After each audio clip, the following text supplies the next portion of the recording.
your mom. Hi everyone, welcome back to my channel. Did you notice my change of tone? I'm trying something different. Anyway, as you can tell by the video title, today is gonna be about frequently asked questions that I get about my collecting hobby and everything related to that. So how much money goes into it, or rather I must be rich, or anyway, we'll cover everything and I don't know if it's gonna be long. I'll try my best to keep it short. Okay, so first things first, I've been collecting anime stuff, from figures, art books, manga, all of that. I think it's been about 10 years now. And it all started when I went to a local convention called Armageddon. I don't know if you can see, but I'm really hot. So give me a second. Yeah, a convention called Armageddon. I think I went 2007 or 2008. And there I won two major figure prizes from the One Piece Ichiban Kuji draw. I won the Luffy and Frankie. I'll put a picture over here so you can see what they look like. Unfortunately, I don't have them with me. They're upstairs. So after that, it didn't really start to pick up until a few months later when I got my Togai no Nichi vinyls, again photos here, as well as the Mega House GEM for Lelouch Zero. That was when it first came out. And after that, it just skyrocketed. I just started with figures. I didn't collect manga really. I did buy some manga before, but I wasn't intending on collecting that.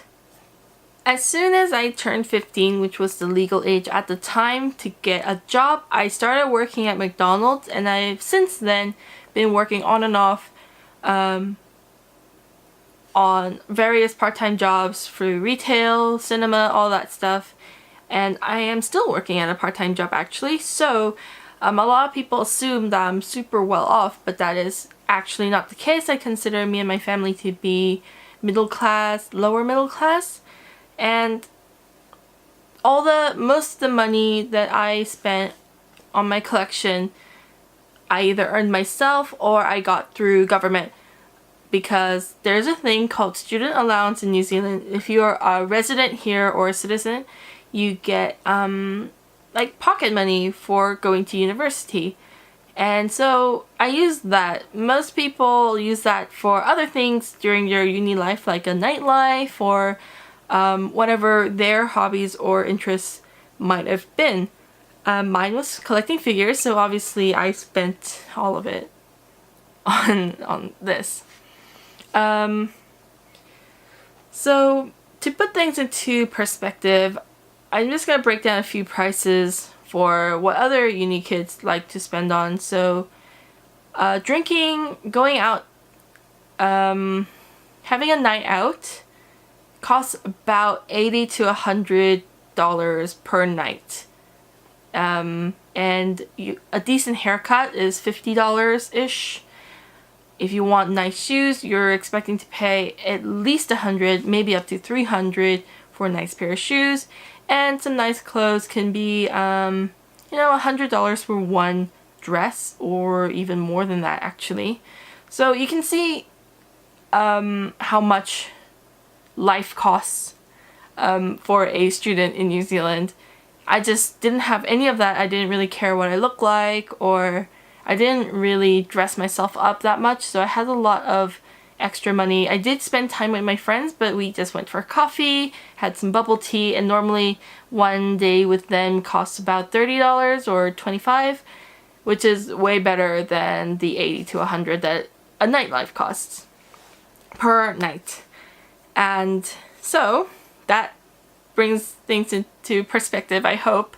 So basically I just spent all I could on my collection, and it grew over time. It didn't grow immediately. I've been at this for, I say, 10 years. So yeah. What else is there?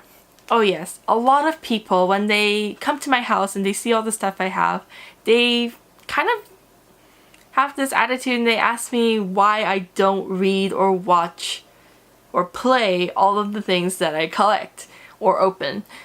And the reason is mostly that there is simply not enough hours in the day to watch and read everything because I'm too busy working, sleeping, eating to, be able to afford more stuff. I do enjoy the things that I buy just at a much slower pace than everyone else, I think. I also get a lot of questions regarding whether I keep things inbox, the inbox, unboxing, opening things, that kind of question. It's kind of, I used to start out with just, opening everything because I wanted to enjoy them. But then I kind of appreciated them more in the box, and now I'm kind of all over the place. I like secondhand, I like partially damaged goods, blah blah blah.